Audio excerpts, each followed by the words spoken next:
जो बीत गया सो बीत गया। यदि हमसे कोई गलत कार्य हो गया है तो सिर्फ उसी की चिंता में नहीं उलझना चाहिए, बल्कि वर्तमान को सुधार कर अपने भविष्य को संवारना चाहिए। ताकि कोई भी चीज़ कितनी ही कीमती हो, पर भगवान ने आपको जो नींद, शांति, आनंद और इनसे भी ज़्यादा जीवन दिया है, उससे ज़्यादा कीमती कोई चीज़ नहीं है। वो कहता है कि लोगों को इस बात से कोई फ़र्क नहीं कि आप खुश हो या नहीं, उन्हें फ़र्क बस इस बात से पड़ता है आप उन्हें खुश रखते हो या नहीं। तो दिखावे के लिए अच्छा मत बनो। परमात्मा तुम्हें बाहर से नहीं बल्कि अंदर से जानता है। आप बहुत ही बुरे वक्त से गुजर रहे हैं तो चलते रहिए, रुकिए मत, एक दिन बुरा वक्त ज़रूर गुजर जाएगा। पर राधा ने श्री कृष्ण से पूछा, माधव, प्यार का असली मतलब क्या होता है? श्री कृष्ण ने हंसकर कहा, राधे, जहाँ मतलब होता है वहाँ प्यार ही कहाँ होता है। किसी के बुरे वक्त पर हंसने की गलती मत करना। एक वक्त है, चेहरे जरूर याद रखता है, कर इससे रोना नहीं, अदम्य साहस भरा तुझ में, धीरज अपना खोना नहीं, उजियारा जग में फिर आएगा, वक्त ही तो है गुजर जाएगा। ले गम के आंसू अपने बीज समझकर बोया नहीं, छोड़ा जिसने साथ तुम्हारा, यादों को उसको धोया नहीं, खुशियों का पल फिर आएगा, वक्त ही तो है गुजर जाएगा। पर एक इंसान बहुत दुखी था। वो अपनी ज़िंदगी में कुछ समय से बहुत ही सारी मुसीबतों से जूझ रहा था।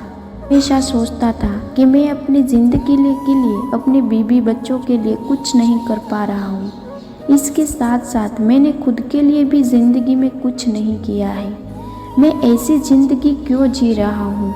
कभी कभी लगता है ज़िंदगी और इन सारी मुसीबतों का एक साथ कर दूँ। ये इंसान हमेशा बस इसी तरह सोचता रहता था। एक दिन वो नज़दीक एक बहुत ही बड़े तपस्वी के पास चला जाता है। वो घने जंगल में बैठे तपस्वी वो अपनी सारी हकीकत बता देता है और कहता है, तपस्वी जी, आप तो इतनी साधना करते हो, अपनी तपस्या से आप इस वास्तविक ज़िंदगी के हर हिस्से के ज्ञान हो। क्या आप मुझे मेरे बुरे वक्त से निकलने का कुछ रास्ता बता सकते हो?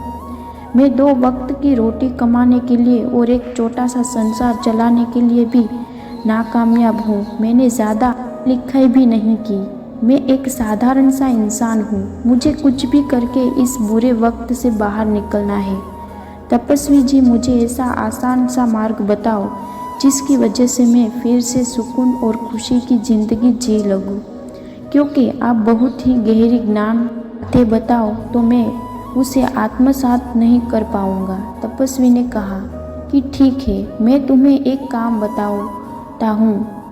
7 दिन तक करना होगा। सामने वाले नदी के उस पार एक छोटा सा मंदिर है, लेकिन उस मंदिर के अगल बगल पेड़ बहुत पंछियों के घोंसले हैं। वो पंछी बहुत किलकिलाट करते हैं, जिसकी वजह से इन वन की शांति नष्ट हो जाती है। तुम उस पंछी के घोंसले को लगातार 7 दिन तक तोड़ते रहो। हाँ, लेकिन एक बात ज़रूर याद रखना, जब भी तुम इन पंछियों का घर होंगे तब उसमें कोई भी पक्षी मरना नहीं चाहिए। तपस्वी जी ने कहने का मतलब इंसान को समझने में नहीं आया, लेकिन वहाँ से तपस्वी जी ने बताया हुआ काम करने के लिए चला गया। इस इंसान को बिल्कुल समझ में नहीं आ रहा था कि आखिर में बड़े तपस्वी ने उसको इन सारे पंछियों का घर तुड़वाने के पाप का काम हाथ में कैसे दे दिया। जब ये इंसान नदी के पार पहुंचता है तब बहुत ही प्रसन्नता वातावरण उसे पंछियों के बहुत से सारे घोंसले दिखाई देते हैं। वो इन सारे पंछी को पर सोचता है, अरे ये पंछी तो कितनी सारी मेहनत के साथ कण कण करके अपना घोंसला बना रहे हैं, अपने परिवार को चला रहे हैं, और मैं इनका घर तोड़ने जा रहा हूँ। लेकिन फिर उसने तपस्वी जी की बात याद करके इन सारे घोंसले को तोड़ना कर दिया। देखते देखते ही सारे पंछी घबरा गए और वह अलग बगल में दूसरे पेड़ पर जा बैठे और सुरक्षित जगह ढूंढने के लिए किलबिलाहट करने लगी। देखते देखते पंछियों का बड़ा घोंसला टूट गया। ये इंसान उन सारे घोंसले को छोड़कर अपने घर लौटने लगा। इस इंसान का मन बहुत दुखी था, वो बहुत उदास नजर आ रहा था। रात में लेटे लेटे वो सोचने लगा कि मैंने तो इन पंछियों का घोंसला तोड़ दिया, आज उनका पूरा घर टूट गया। जो काम तपस्वी ने बताया था वो काम तो मैं पूरा कर चुका हूँ, वापस जाने से क्या फ़ायदा होगा। दूसरे दिन सुबह ही इंसान फिर से एक बार इन पंछियों के घोंसले तोड़ने के लिए नदी पार करके चला गया। उसने देखा तो वहाँ इन पंछियों ने फिर से कण कण इटका करके अपने घोंसले को बनाने की शुरुआत की। इसे देखकर उस इंसान के मन में आया, अरे मैंने तो कल इन पंछियों का घोंसला तोड़ दिया था और आज ये फिर से छोटी छोटी चीज़ें इनका करके अपना घर बनाने में लगे हैं। ये तो कितने मूर्ख है। ये देखकर उसको थोड़ा बहुत हंसने को आया, लेकिन वो तपस्वी जी की बात याद करके उन पंछियों का घोंसला तोड़ने लगा। देखते देखते फिर सारे पंछी पहले जैसे अपनी जान बचाने के लिए इधर उधर उड़ने लगे और फिर इन मनुष्य ने लौटने से पहले इन पंछियों के टूटे हुए घोंसले पर ठंडा पानी डाल दिया। ये पंछी फिर से एक बार ये घोंसला बना ना पाए। वो फिर से अपने घर लौट गया। रात बिस्तर में लेटे लेटे सोचने लगा, तपस्वी जी के कहने पर मैंने इन पंछियों का घर दोबारा तोड़ दिया। ये तो बहुत गलत काम है। क्या सच में तपस्वी जी ही है ना? फिर कोई गलत इंसान है जिसे सिद्धि का प्राप्त हुई हो और मुझे बेवकूफ़ बना रहा हो। जाने दो, मैं पहले उसने बताया काम पूरा करता हूँ, उसके बाद देखता हूँ, कुछ पता चल जाएगा। तीसरे दिन सुबह सुबह ये इंसान उठकर नदी पार के उन पंछियों के घोंसले की ओर चला जाता है और देखता है तो वहाँ पर उस इंसान को कोई घोंसला नज़र नहीं आता और ना ही पंछी नज़र आते हैं। वो सोचता है कि अभी तो पंछी यहाँ से चले गए हैं, तो अभी मेरे वापस इसी जगह आने का क्या फ़ायदा। मैं भी उन तपस्वी के पास चला जाऊँगा और उनको बताऊँगा। इंसान सिर्फ मुड़कर नहीं पार करके तपस्वी को जाने निकलता है। तब भी उसको वहाँ पर एक नया और बड़ा घोंसला देखने मिलता है जो इन पंछियों ने बनाया हुआ था। यानी ये पंछी अपने नए घोंसले को बनाकर वहाँ पर वास कर रहे थे। ये देखकर ये इंसान सोचता है कि शायद तपस्वी जी को पता था कि ये पंछी अपना एक घोंसला बदलकर दूसरी जगह नया घोंसला बनाने रहने लगे हैं, इसलिए उन्होंने उन पंछियों का घोंसला के लिए कहा था। लेकिन इस सारे दृश्य को देखकर ये इंसान कमज़ोर पड़ गया था, क्योंकि ये इंसान भी पहले से ही वक्त का मारा हुआ था।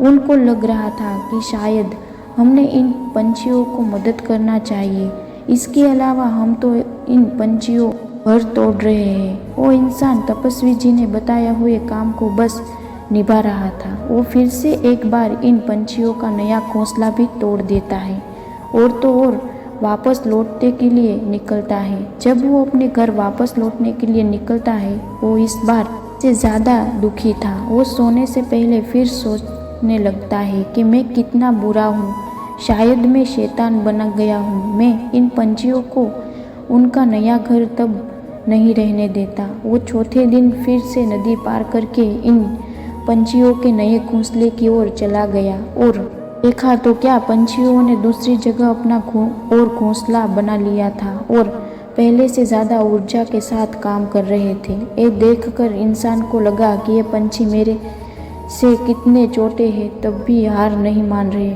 मैंने कितनी बार इनका घोंसला तरह नशर कर दिया, तब भी फिर से उन्हें कोशिश कर रहे हैं। ये देखकर तपस्वी जी ने कहने पर फिर से एक बार पंछियों ने बनाया घोंसला तोड़ दिया और जब वो अपने अहंकार से बाहर आया तब उसे पता चला कि उसने हाथ से पंछियों की मौत हो गई है। इस बार ये सारा दृश्य देखकर ये इंसान रोते रोते अपने घर वापस लौट गया और फिर वो सोने से पहले सोचने लगा कि मैं इन पंछियों पर बहुत अत्याचार कर रहा हूँ, इससे ज़्यादा अत्याचार अभी मैं नहीं कर पाऊँगा। 5वें दिन वो कर इन पंछियों का खाना खिलाने के लिए घास लेकर पहुंच जाता है। इन वक्त इस इंसान ने मन सारे पंछियों के लिए प्यार और प्रेम भाव बसा था।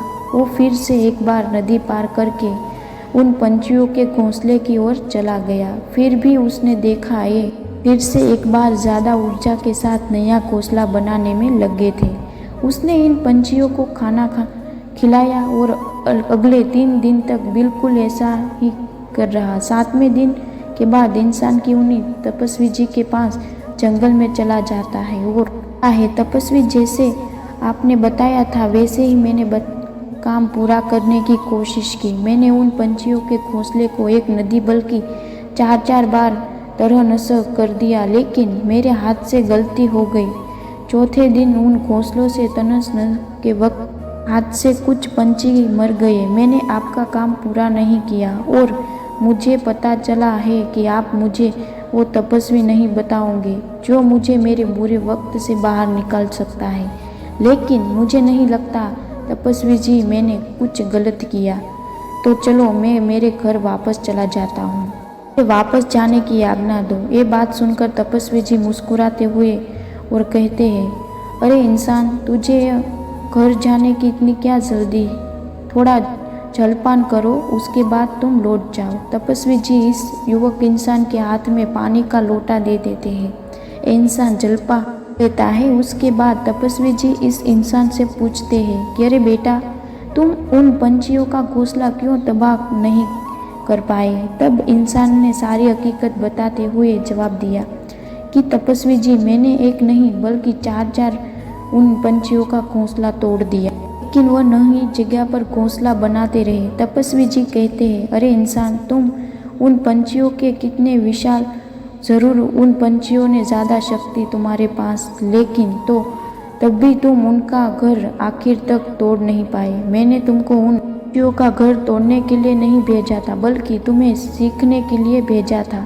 तुम्हें ज़रूर इन चीज़ों की सीख मिलती है। तुम्हारे लिए पहली सीख है, जब तुमने पंछियों का घोंसला कितने भी बार तबाह करने की कोशिश की, लेकिन वह पंछी तुम्हारे क्रोध के नहीं बल्कि वो फिर से उठकर घोंसला बनाने की कोशिश करने लगे थे। जीवन की कार्यशीलता का नाम है, जीवन ही कर्मशीलता अर्थ है। इतने छोटे पंछी रोज टूटकर भी हार नहीं मान रहे थे। वो हर दिन और नई ऊर्जा के साथ अपना घोंसला बना रहे थे। लेकिन हम इंसान 2 बार ही दुख मिलने पर टूट जाते हैं, हार जाते हैं। इतना ही नहीं, क्या हम में से कोई इंसान दुखी मिलने पर, हार मिलने पर जीवन की हर खत्म कर देते हैं? जीवन इतना भी कठिन नहीं है जितना हम सोच रहे हैं। सच में जीवन ही कर्म का दूसरा नाम है और मृत्यु अंतिम सत्य। इसलिए तुम मृत्यु आने से पहले कर्म करो, बाद में विश्राम को जाना ही है। अभी तुझने छोटे पंछियों की सीख ली होगी। तुमने देखा कि पंछी आकार से ज़रूर छोटे हैं, लेकिन वो मन से बड़े ही है। हमें हर वक्त प्रयास करना चाहिए। जो हर बार प्रयास करता है उसे सामने प्रकृति की घुटन भी व्यक्त देती है।